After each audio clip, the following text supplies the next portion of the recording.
Today I am bringing you my June reading wrap up. So we are going to be talking about all of the books that I read last month, of which there are not that many. I read 5 books, I finished 5 books, and then I DNF'd 2 books. Quantity wise, it wasn't that great. However, quality wise, I read some of my favourite books of the year in June, so I'm not complaining. We are going to get stuck into things. We're going to go in order of my least favourite to my favourite. So it makes sense to start with the DNFs. And the first book that I have to talk to you about is The Tenant by Frida McFadden. Are we surprised that I DNF'd this a few chapters in? The main thing that I didn't like was, of course, the setup. The main character was giving me red flags already, and I was only like 2 or 3 chapters in. We're following this guy who, at the start of the book, he gets called into his boss's office and fired out of nowhere. That whole situation, I have since found out, could be realistic. It didn't feel that realistic to me, just because this guy has worked at the company for nearly a decade, and his boss is apparently a friend, someone who was a mentor to him, and his boss basically turns to him and says, "I know what you did. I can't believe you did that. Get out. I don't want to hear from you. You are not allowed to put forward your perspective. You're not allowed to try and explain yourself. Just get out." And this guy, this main character, is like, "Well, wait a minute. I have no idea what you're talking about." And it was just so frustrating. It was a whole thing, and literally a few chapters in, I thought, you know what? I don't care. I don't care that this guy has lost his job and now him and his partner are having to get a tenant to help them pay either the rent or the mortgage. I can't remember which, but yeah, they bring in a tenant, and I know that the tenant starts doing things, and this guy thinks that she's messing with him, and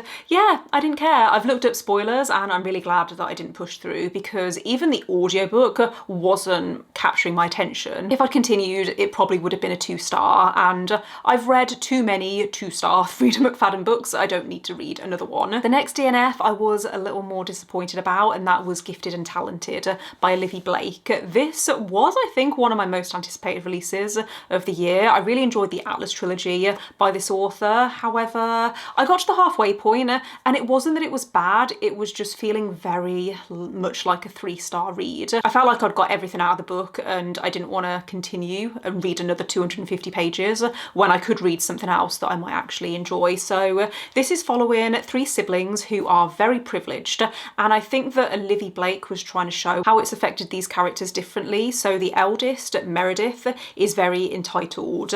The second eldest, the middle child, Arthur, he is very out of touch. He's a politician. At one point he says, don't they realise how difficult it is? And yeah, he just isn't really living in the real world. And then the youngest child, Ailey, she was meant to be a ballerina and she had all of this ambition. However, that was taken away from her due to an accident. And so now she's kind of coasting through life. So I thought the character development was done really well, but you're told in the synopsis that their father dies literally like right at the start of the book. So they're waiting to find out who's going to inherit his company, and nothing like was happening plot wise. It was very character focused, which is fine. I can see some people really enjoying that, but I don't think this book needed to be 500 pages if that's all it was going to be. So I got bored, I DNF'd. I also don't think this needed to be a fantasy. Each of these siblings has some kind of magical ability, or I don't want to call it a power, but they have something magical about them, and I don't feel like it was really adding anything to the story. Next up we have The Kill List by Nadine Matheson, which is the 3rd book in the Angelica Henley series. This is a series that I do enjoy. It feels really weird to say this, but it feels kind of comforting. It's a very dark series, so ignore what I just said, but this is a dark crime drama. It's not really a thriller. You're following a team of detectives in London as they're investigating serial crimes. They're part of the serial crime unit. However, what I liked about this book is that it was a little bit different. So basically the main character, Angelica Henley, when she was a teenager, her best friend was murdered and she was a witness. In the present day, the guy that was convicted is now up for appeal, and he's saying that he didn't do it. And so it had an interesting setup, but I feel like it didn't really do anything with that. The characters, I think, are decently developed. They feel very realistic. I feel like I could walk into a police station and meet these characters. It felt way too drawn out though. It didn't need to be as long as it was. This felt like a 500+ page book, but it was more like 450 pages. It could have been 350 pages and the pacing would have felt a lot tighter. But yeah, the ending was just a little underwhelming in my opinion. I probably will pick up the next book because I have generally been enjoying this series and I feel like I know the characters now. So it's one that I find is quite easy to listen to. It's just not my favourite series of all time or anything like that. I gave this one 3 stars. I can't remember if I mentioned that. Next up I read Chain Gang All Stars by Nana Kwame Ajayi Brenya. This is a literary fiction. It's a dystopian set in this future where the American government have come up with this program where prisoners fight against each other in order to earn their freedom. So you have these matches that take place in an arena and people can pay to go and watch. You then also have this reality TV show that follows these gladiators in between when they're traveling from city to city. It took me a little while to get into this. I found the writing in the beginning was a little bit clunky. I don't know how, I feel like there's a word for this where you're reading something in third person perspective and it's centered on one character, but then it kind of switches and feels like it's actually focusing on a different character, and I was getting a little bit not confused, it just was throwing me out of the story. There's a few different characters that you're following in this. The main character is called Loretta Thurwar and her girlfriend is also part of this same chain. So the groups of contestants, they're called links. These groups are called chains. Once we got to seeing them actually interact as a group, I thought the interactions between the characters were well written. It was really compelling and just engaging. There's also a protest that's happening and you get the perspective of people who are involved in the protests. You get the perspective of people who are fans of the show. I felt like this had a lot to say and it was really interesting. It was very thought-provoking. I also really liked the ending. I didn't know what to make of the ending when I got to it. However, I thought it was very clever how it tells you what happened. I mean, obviously it tells you what happened, but it makes you work for it. It makes you work to understand and put the pieces together. And yeah, I thought this was really impactful. The next book that I read was House of Chains by Stephen Erickson, which is the 4th book in the Malazan Book of the Fallen series. This is not my favourite book in the series so far, but it's also not my least favourite. That still goes to Gardens of the Moon, the first book. Now that I'm 4 books in, I feel like I have committed to continuing and finishing this series. It's going to take me a while because these books are not short. This is the main reason why I didn't read as much in June, because this took up I think the first couple of weeks of the month, but I did like certain elements of this. I liked how things came together in the end. I liked that the ending subverted my expectations. There was a character in this that I struggled with initially. It's the first character that you're introduced to. I struggled because I needed some time, I think, to understand what Stephen Erickson was doing with this character. Plot-wise, there was a lot going on in this. There was a lot of setup, I'm assuming, for future books. Stuff would happen and I would think, I have no idea what this means, but I'm filing it away for later books in the series. And now that I've got into the swing of things, is that the right phrase? Now that I'm in this series and I'm in this world and I'm used to how things are told, Stephen Erickson does this thing where he drops you into the world and he doesn't explain stuff unnecessarily. So if characters know something, then they aren't going to explain stuff just for you as the reader to understand. It takes a lot of time to get used to, but now that I'm used to it, I am enjoying it. So I think I gave this one a 4 stars. Maybe it's more like a 3.5, but yeah, I thought this had some emotional moments as well. It's the first Malazan book that has made me not cry, but there were tears in my eyes. The next 2 books I have to talk about were both 5 stars, new favourites of the year for definite, possibly new favourites of all time. But first up, we have Atmosphere by Taylor Jenkins Reid.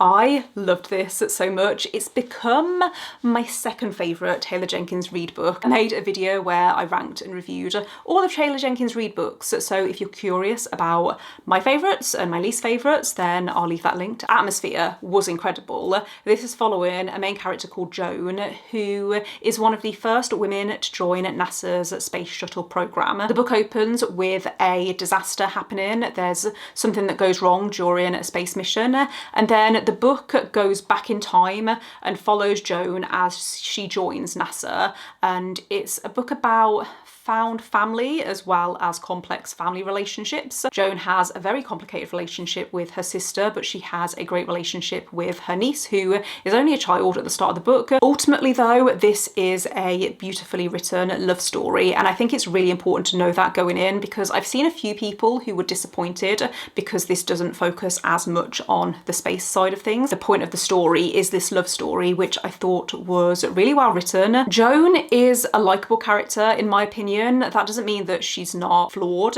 She does make mistakes, and especially where her sister is concerned, like she's, I hate to say it, a bit of a doormat, but I really liked Joan as a character, and I also really liked the love interest, who is another woman that Joan is on this programme with. This had so many emotionally impactful moments, and it wasn't just the big intense moments that made me feel emotional. It was the quieter moments. It was when characters were having conversations, how these characters, these women, feel this responsibility to future generations to do well because people are looking at them as representing all women and not just themselves as individuals. Everything about this book made me feel emotional. As soon as I picked it up, I thought, yep, I'm back. I'm reading a Taylor Jenkins Reid book, and I just loved it. It was 5 stars, and it's one of my favourite books of the year, as I've already said. That does bring me to my favourite book of the month, which was, of course, Bury Our Bones in the Midnight Soil by V.E. Schwab. This is a new release. It came out a few weeks ago. If you were around on the book internet